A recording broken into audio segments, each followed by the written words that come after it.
With all the talk on the cable channels and in the blogosphere, you would think alien forces from another planet have conquered our nation's capital. It's like that scary movie from the 1950s, Invasion of the Body Snatchers. Can't you see? Everyone! They're here already! You're next! Some film scholars believe the movie is a paranoid parable warning of a communist takeover of America. But today, the body snatchers are you ready for this? Socialists. That's right. Socialists reportedly swarming over the city and making off with the means of production, namely the federal budget. I'm not making this up. Newsweek spotted the enemy a month ago, and it was us. Here's a headline on Salon.com.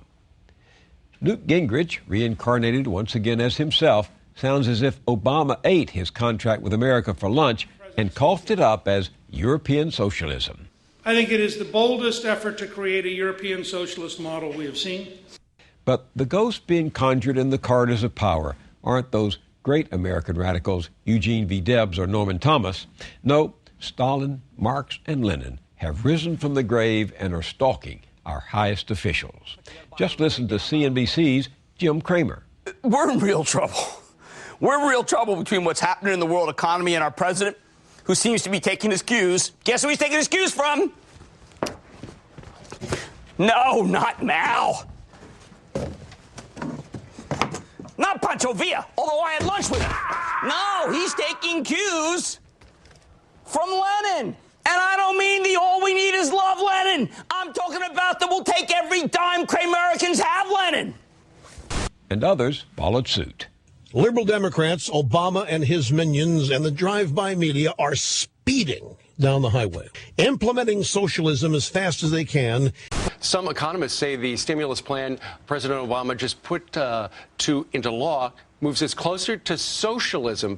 One small step towards fixing the economy or one giant leap towards socialism in the United States. That is socialism. That's pure true. And simple. So what does a real-life socialist think about all this?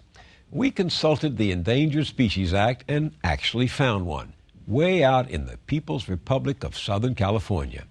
That state's economy has tanked, with one of the country's highest number of foreclosures and unemployment above 10% and climbing.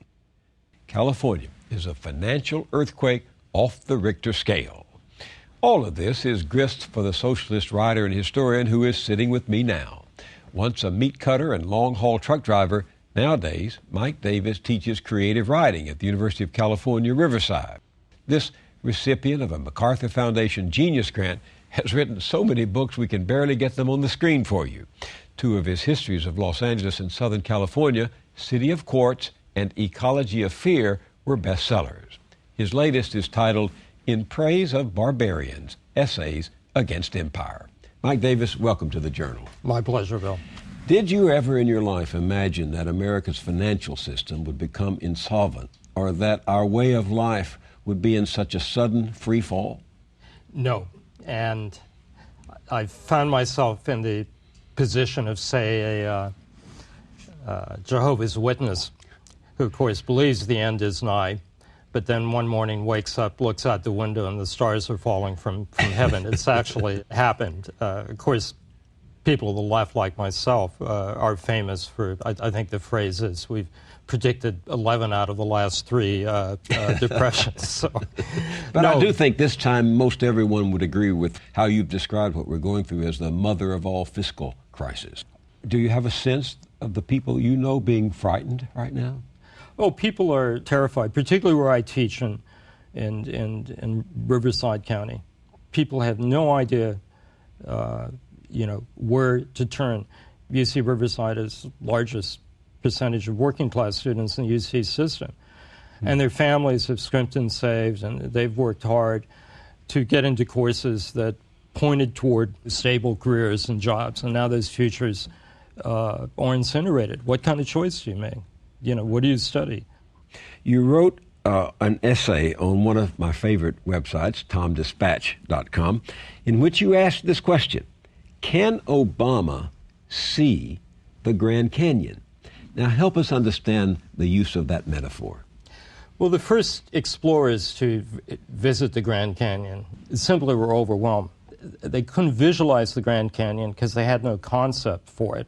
That is, there was no analog in their cultural experience, no comparable landscape that would allow them to make sense of what they were seeing. It actually took 10 years of heroic scientific effort by John Wesley Powell and his great geologist Clarence Dutton before he was truly able to see the Grand Canyon in the sense that we see it now as a deep slice in Earth history. Before, you just had confused images and feelings of vertigo. And so the reason I raise this is that, do we really have an analogy? Do we have the concepts to understand the nature of the current crisis other than to step back, shaking from the brink and say, this is profound?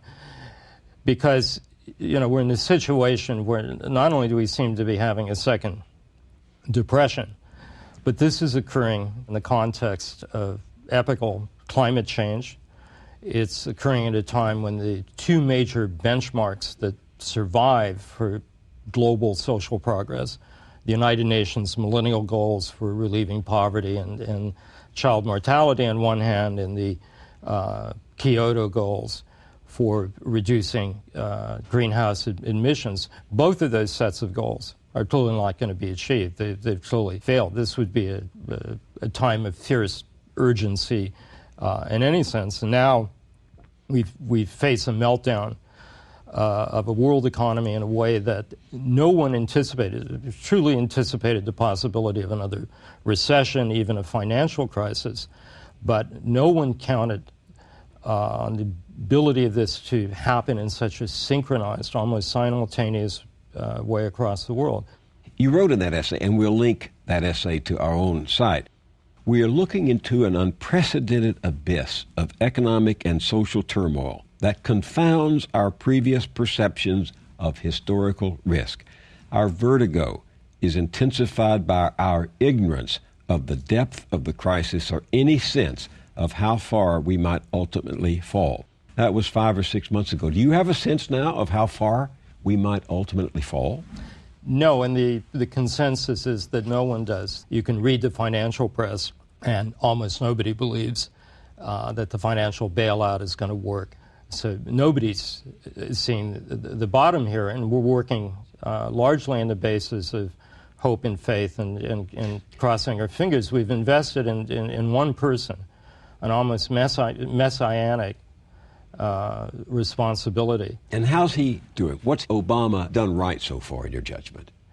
Well, I think what he's done most right is to push through the stimulus package, which I argue is primarily a relief bill, because obviously you can't talk about stopping the decline if you're going to allow the public sector, the local public sector, schools and public services on a state and local level to collapse as they are. You have to shore that up. Not that the stimulus is sufficient to address the totality of the fiscal crisis across the span of local governments, but it puts a Band-Aid over it. It slows the results of that. It extends unemployment. It pays unemployment compensation. Compensation. Gives a little more money to people who are out of work. Yeah. Of course, there's a big difference. When my father was on WPA in 1935,